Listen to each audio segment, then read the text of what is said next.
Welcome everyone to another workshop here at the test camp. Thanks to our host here today. This is TEAS, English and Language Usage. It's the first of the 4 workshops in our series. Let's discuss how learning and practicing test skills will empower your test confidence.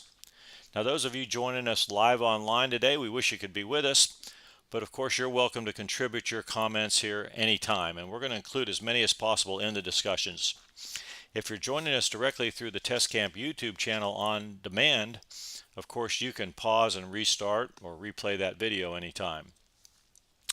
During this workshop today, we're going to discuss the English section of the test. Now, many of you are considering a career in the health professions, right? Everybody. Okay, and some nursing here. Okay, so we suggest that you train in this order. And the competencies and skills on the English language training, they're helpful when you train for reading.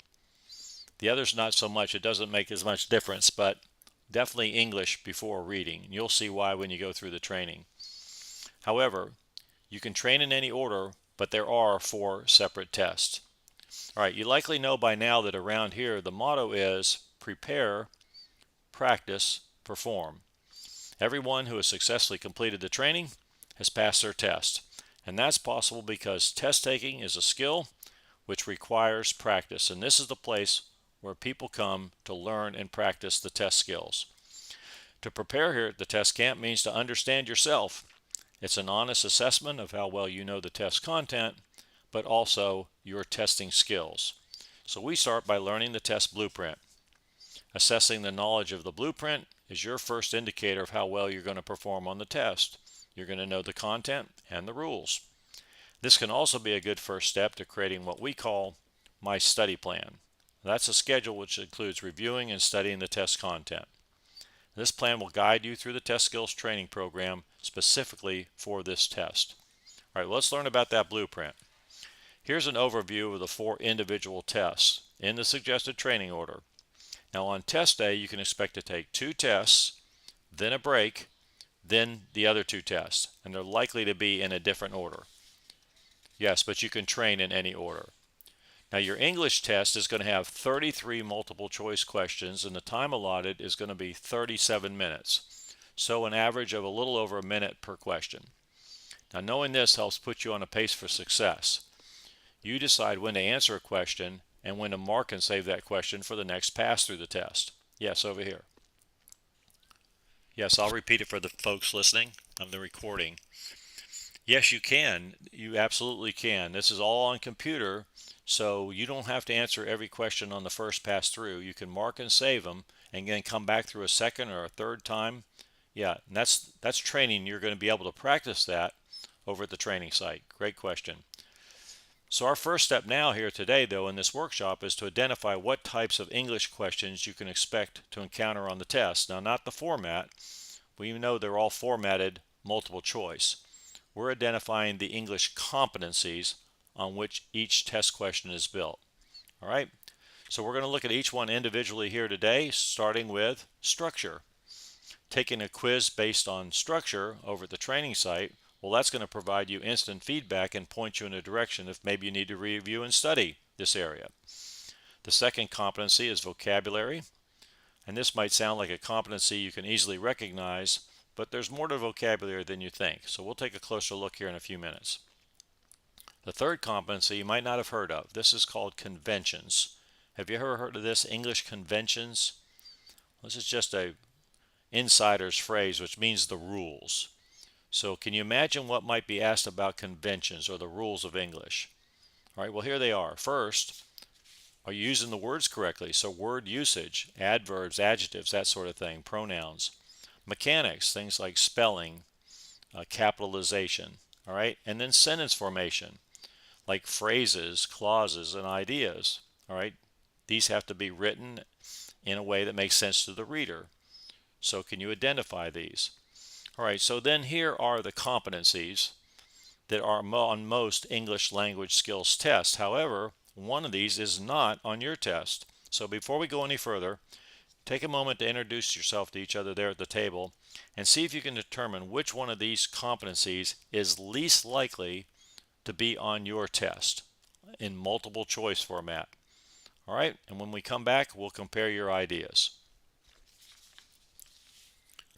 Well, welcome. If you're joining us today live online, share your thoughts and we'll include them in the discussion. And if you're joining us on demand by the Test Camp YouTube channel, this might be a good time to pause the recording and think through these competencies. Which one is the least likely to have questions on a multiple choice test? We'll be here when you restart the video.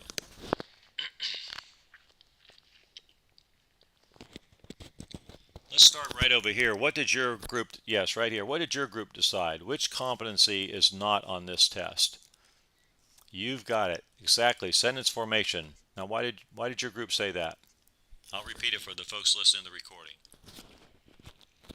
Right, because you can't very well show your ability to write or structure sentences on a multiple choice test. You could, but it'd be pretty difficult. So what would they have you do instead is to write an essay. Kind of makes sense, right? But you are not required to write an essay for this test. Okay, we're all clear on that? All right, so let's take a closer look at these competencies, beginning up there with structure. From the test information guides, here's what we know. These are the three main concepts related to English language structure: modifiers, parallelism, and syntax. Okay, so are you familiar with each one of these terms? Okay, well, here's how we're going to find out. Not by looking just through some sample questions, by explaining each concept aloud in your groups there again. So again, turn to your neighbors, help each other out here, take turns explaining what you think these concepts mean, say them aloud, and we'll come back in a couple minutes and see how it went at your table. Okay, so again, for you folks joining us today live online, share your thoughts. This has been great. You share your thoughts. We're going to put them right up here on the discussion boards. And if you're joining us on demand by that Test Camp YouTube channel, this might be another good time for you to pause the recording, explain the concepts aloud. See if you can do it. We'll be here when you restart the video. All right, well, let's start. Okay, over here, let's start with this table this time. How did it go for you? Were you able to explain them out loud, the concepts? Not that well. So why not? Why do you think? Okay, so you're just not familiar with these. It's been a long time since you've been in school. Good point. That's fine. Maybe this will be an area you'll want to go back and review or study then. Okay, well, here's a sample question based on this competency. All right, can you see why this is a structure question up there at the top? Yes, and that's what you would do over in the training center. This is where you get the training. It's a sneak peek here. You would just say that this is a structure question, and you'd get it correct. Okay, so the second type of questions are based on the competency vocabulary, which can also be thought of in the terms of these three main concepts: the meanings or definitions of words, the selection of the proper words, and then diction and tone. Yeah, considering how that would sound to your audience. All right, let's look at a sample question for vocabulary. Can you see what's being asked here?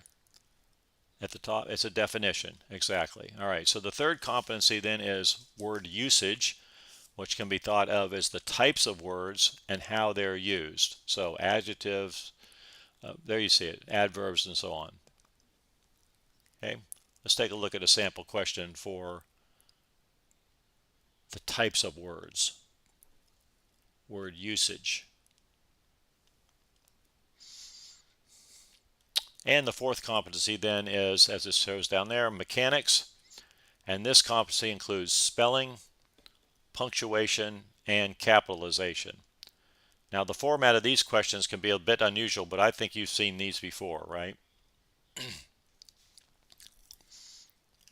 All right, so there you have it, the four competencies, which now we know are distributed on each test.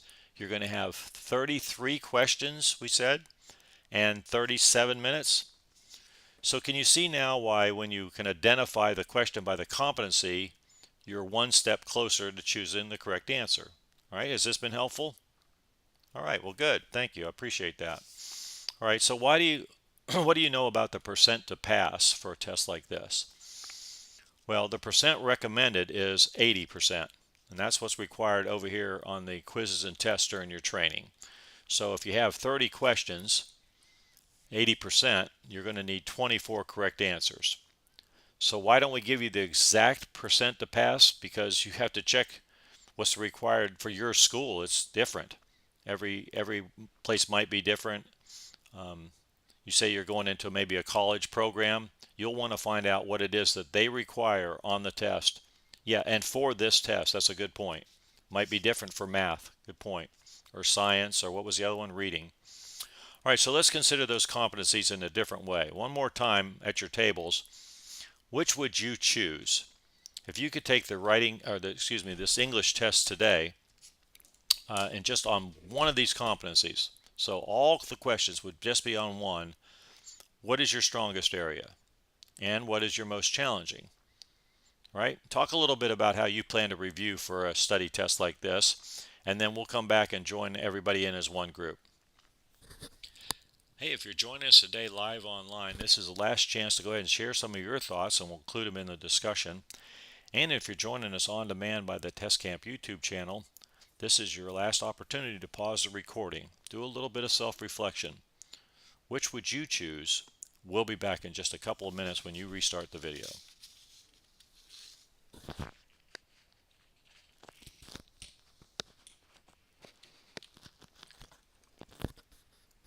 We sure had a lot of interesting discussion about strategies and how you plan to review and study for the test. I think we can summarize by saying there's no correct way. However, everyone agrees they do need to at least review for the test. Okay, and to get prepared for this test, you now have some of the knowledge that maybe you didn't have before, hopefully. Another way to prepare is to select the tools or the resources you might need for guaranteeing your success. So expect to see this sign along the pathways during your test skills training. Now, these are encouraging messages that are posted by those who have gone before you. And in this case, the message is to avoid spending your time and money on expensive resources that you just don't need. Commercial webinars are a good example. Avoid paying for free test information and strategies. Another suggestion they have is avoid expensive tutors and tutoring companies for this test. That might be an option for a more challenging test, particularly maybe the science, if that anatomy and physiology. But in general, you just really don't need that. And beware too of the overpriced study guides that are out there. These are sold for profit. Many study guides are available either free or you can get them very inexpensively. So a more effective and inexpensive resource then is textbooks. Now that you know the competencies being tested, particularly for English, you can use textbooks up through middle grades to review and study the test content. And here in the My Resources area at the training site, you can expect to find the most popular and up-to-date resources. Yes, go ahead, right over here. Yes, again, many of the resources are either free or very inexpensive, and those are links that'll show you how to get there. Yeah, when you're in the training site, you just click on the link and you're all set. We call them pathways. So instead of investing your time and money on resources, those who've gone before you say, invest in yourself. Practice your test skills. Expect to gain confidence. Expect to gain personal independence. Now your pass is going to provide admission to these training areas. So up there at the top, that's my test. This is the activity that helps you check your understanding of the test blueprint, everything we've talked about here today. And you can take a pretest there too. This is the test camp problem solving system. The first step up there is finding the correct answer. That's to identify the type of question by the competency. That's what we've been doing here today. So plenty of opportunity over there to do that. The quizzes and tests provide an opportunity to practice your test skills while assessing your knowledge. Makes it easier for you to know where to go and review and study. And quizzes are based on each one of the competencies like you can see there. All right. And the questions and answers change randomly on each attempt. So there's a post-test that earns you points towards a professional test certificate. And there's plenty of practice tests there for you also. So you can perform with confidence that comes from the knowledge and the skills you earned during the training. Right? There's no better time than now to get started. Let's empower your test confidence.